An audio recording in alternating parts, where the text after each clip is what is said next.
برداشت کرتے ہیں تو آپ کو بڑی آسانی کے ساتھ جہاں سے آپ چاہتے ہیں علماء کو بلا لیتے ہیں۔ الحمدللہ ان کا وجود آپ کے علاقے کے لیے یہ کسی نعمت سے کم نہیں ہے، ورنہ آج کل علماء بہت، میں اپنی بھی بات کر رہا ہوں، ویسے علماء جو ہیں وہ مصروف ہوتے ہیں، مشغول اور بڑی مصروفیات ہوتی ہیں، مہنگے بھی ہوتے ہیں ظاہر دور سے آنا، لیکن وہ ڈاکٹر صاحب قبلہ کی بات کو رد نہیں کرتے، تشریف لے آتے ہیں۔ اور ہمارے مولانا محمد رفیق جماعتی صاحب یہ بڑے پرانے اپنے محبت کرنے والے، اللہ تعالیٰ ان کے بھی علم و عمل فضل میں مزید برکت دے۔ تھوڑی دیر کے لیے بیان ہے، لیکن آپ نے توجہ رکھنی ہے۔ پورے قرآن پاک میں جس صحابی کی صحابیت کو بیان کیا گیا ہے وہ صرف حضرت ابو بکر صدیق۔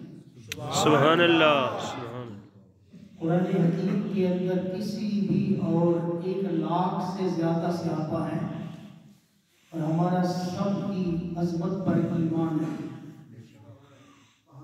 اور ہمارا ایمان ہے کہ جس شخص نے ایمان کی حالت میں صرف ایک مرتبہ نبی کریم صلی اللہ علیہ وسلم کو دیکھا اور اس کے بعد ایمان کی حالت میں اسے موت آ گئی، اسے نماز، روزہ، حج و زکوٰۃ، جہاد کا موقع ہی نہیں ملا، تو قیامت تک کے لیے بعد میں سارے اگر صالحین جنہوں نے ساری زندگی نمازیں پڑھی، روزے رکھے، بار بار ہر سال حج بھی کیا، عمرے کیے، جہاد میں ساری زندگی وہ شریک رہے، وہ سارے مل کے تو اس شخص کی ایک نگاہ کے برابر نہیں ہو سکتے جو اس نے ایمان و محبت کے ساتھ حضور کے چہرے انور کو۔ یہ اہل سنت کا ایمان ہے۔ لیکن جس صحابی کی صحابیت کو قرآن نے بیان کیا ہے وہ 1,00,000 سے زائد صحابہ میں سے صرف حضرت ابو بکر صدیق رضی اللہ عنہ، باقی کسی کی صحابیت کو قرآن نے بیان نہیں کیا۔ صرف قرآن نے صاحب یا صحابی اگر کہا ہے نبی علیہ السلام کا تو وہ حضرت ابو بکر کو کہا ہے، اِذْ يَقُولُ لِصَاحِبِهِ لَا تَحْزَنْ، کہ جب غار ثور میں نبی علیہ السلام نے اپنے صحابی سے فرمایا، اور پوری امت محدثین، مفسرین، فقہا، پوری تاریخ اس بات پہ گواہ ہے کہ ہجرت کے اس موقع پر نبی علیہ السلام کے کون سے صحابی حضور کے ساتھ تھے؟ وہ صرف اور صرف حضرت ابو بکر تھے رضی اللہ تعالیٰ عنہ۔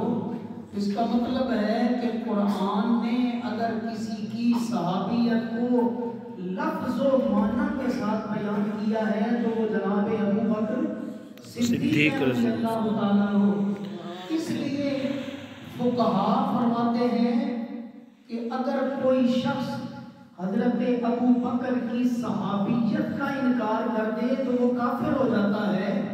کیوں؟ اس لیے کہ اس نے قرآن کا انکار کیا ہے، قرآن نے ان کی صحابیت کو بیان کیا ہے، اور یہ مقام و مرتبہ کسی بھی اور صحابی کو حاصل نہیں کہ اس کی صحابیت کا انکار کفر ہو۔ وہ صرف اور صرف حضرت ابو بکر ہیں صدیق رضی اللہ تعالیٰ عنہ کہ جن کی صحابیت کا انکار بندے کو دائرہ اسلام سے نکال دیتا ہے۔ کیوں؟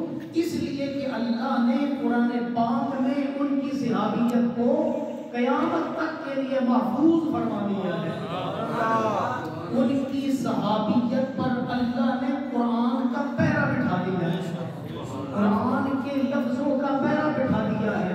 فرمایا قیامت تک کے لیے جہاں میرا قرآن محفوظ رہے گا وہاں میرے محبوب کے محبوب صحابی حضرت ابو بکر کی صحابیت بھی محفوظ رہے گی۔ یا